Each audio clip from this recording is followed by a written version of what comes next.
Baik, perkenalkan nama saya Citra Marliayanti, NIM 19104168868, kelas manajemen A1 pagi, prodi manajemen semester 5. Di sini saya akan menjawab soal ujian tengah semester dalam mata kuliah Perilaku Konsumen dengan dosen Adi Mursalin SEMM.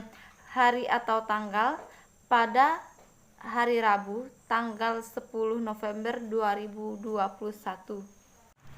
Baik, soal yang pertama, jelaskan apa yang dimaksud dengan perilaku konsumen, kepribadian konsumen, dan jelaskan apa karakteristik kepribadian konsumen. Yaitu yang pertama, perilaku konsumen merupakan hal-hal yang mendasari konsumen untuk membuat keputusan pembelian. Kemudian yang kedua, untuk barang berharga jual rendah atau low involvement, proses pengambilan keputusan dilakukan dengan mudah. Sedangkan untuk barang berharga jual tinggi, high involvement, proses pengambilan keputusan dilakukan dengan pertimbangan yang matang. Konsumen adalah sifat kepribadian yang mengukur tingkat kekuatan atau versus keterbukaan yang ditunjukkan individu terhadap hal yang belum dikenal dengan baik dan terhadap informasi yang berlawanan dengan kepercayaan manusia. Kemudian 10 karakteristik konsumen Indonesia. Yang pertama, memiliki pola pikir jangka pendek. Kemudian yang kedua, tidak memiliki kepercayaan. Dan yang ketiga, cenderung berkelompok dan suka berkumpul. Kemudian yang keempat, tidak adaptif dengan teknologi baru. Kemudian yang kelima, fokus pada konten bukan pada konteks. Kemudian yang keenam, menyukai barang-barang produksi luar negeri. Kemudian yang ketujuh, semakin memperhatikan masalah keagamaan. Kemudian yang kedelapan, suka pamer dan gengsi. Kemudian yang kesembilan, tidak banyak dipengaruhi oleh budaya lokal. Kemudian yang ke-10, kurang memperdulikan lingkungan. Kemudian soal yang kedua, sebutkan dan jelaskan teori tentang keterlibatan konsumen atau involvement dan persepsi konsumen yang Anda ketahui. Teori tentang keterlibatan konsumen. Yang pertama, keterlibatan ego.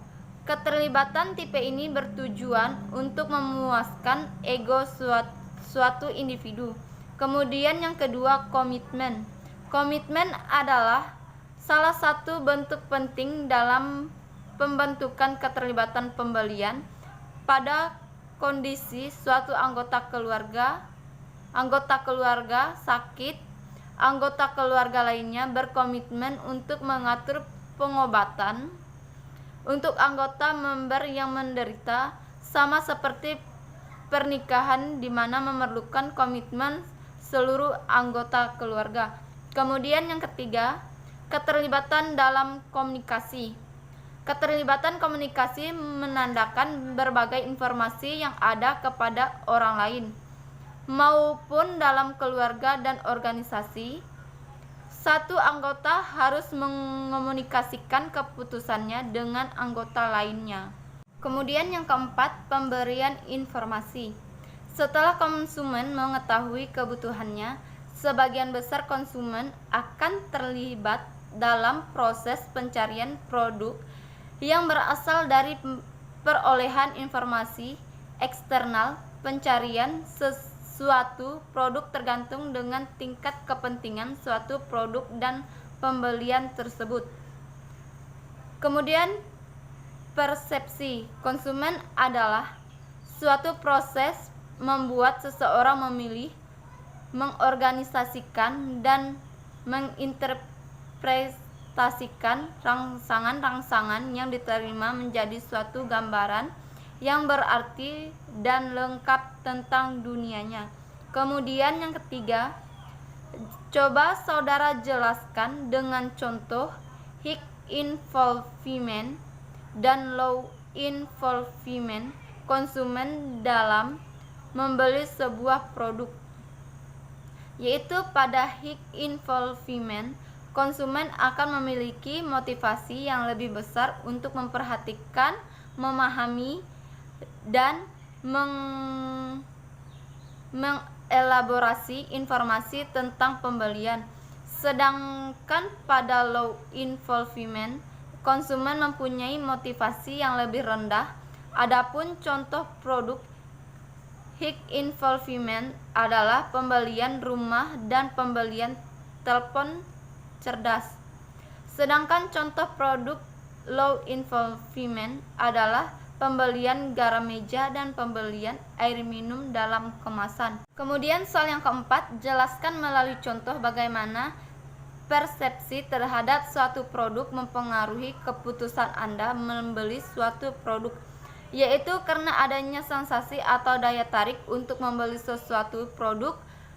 Contoh produk tas, entah itu karena model, warna, atau merek yang membuat seseorang terkesan untuk membeli. Kemudian soal yang kelima, apa yang dimaksud dengan gaya hidup konsumen? Sebutkan contoh dari pengaruh gaya hidup konsumen dalam membeli suatu produk. Yaitu gaya hidup konsumen adalah ekspresi keluar dari nilai-nilai dan kebutuhan-kebutuhan konsumen. Dalam menggambarkan gaya hidup konsumen, dapat dilihat bagaimana mereka hidup dan mengekspresikan nilai-nilai yang dianutnya untuk memuaskan kebutuhan. Contohnya, seseorang yang menyukai fashion, yang mengikuti tren setiap produk yang sedang ngetren, dia akan membeli produk tersebut untuk mengikuti gaya trennya. Kemudian yang keenam, soal yang keenam, coba saudara jelaskan hubungan antara kepercayaan, sikap, dan perilaku konsumen. Berikan contohnya. Kepercayaan, sikap, dan perilaku juga terikat dengan konsep atribut produk. Atribut produk adalah karakteristik dari suatu produk. Konsumen biasanya memiliki kepercayaan terhadap atribut suatu produk. Contohnya adalah ketika konsumen membeli suatu produk kepada langganannya, dia sudah tahu kualitas produk langganannya itu karena dia sudah lama mengenal tempat langganannya, sehingga ia percaya terhadap produk yang dijual langganannya itu. Kemudian soal yang ketujuh, coba saudara tonton 3 iklan di TV. Sebutkan ketiga iklan tersebut. Setelah Anda menonton ketiga iklan tersebut, apakah Anda mempunyai niat untuk membeli suatu produk yang diiklankan tersebut? Jelaskan jawaban Anda dengan menggunakan teori persepsi, kepercayaan, sikap, dan perilaku konsumen. Yaitu yang pertama iklan susu, yang kedua iklan Pepsodent, dan yang ketiga iklan sampo. Niat saya untuk membeli karena dari iklan tersebut sudah jelas dan sudah nyata sering digunakan dalam kehidupan sehari-hari. Kemudian soal yang ke-8, coba Anda tunjukkan satu iklan ketiga orang teman Anda di tempat Anda tinggal. Setelah mereka menonton iklan tersebut, tanyakan kepada mereka bagaimana persepsi mereka terhadap produk yang diiklankan.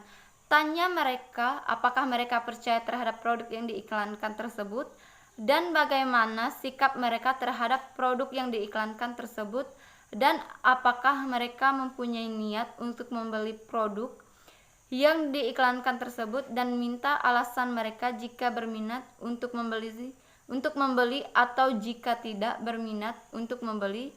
Setelah itu Anda jelaskan rangkuman jawaban mereka. Saya menunjukkan 3 iklan deterjen atau rinso kepada teman saya dan mereka menyampaikan produk rinso sebagai untuk mencuci pakaian dan juga dapat membersihkan pakaian.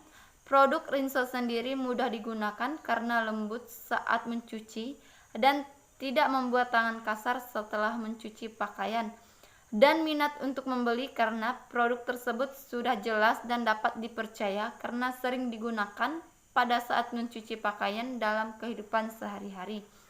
Kemudian soal yang ke-9, apa yang diusulkan oleh Daniel Katz mengenai fungsi dari sikap konsumen.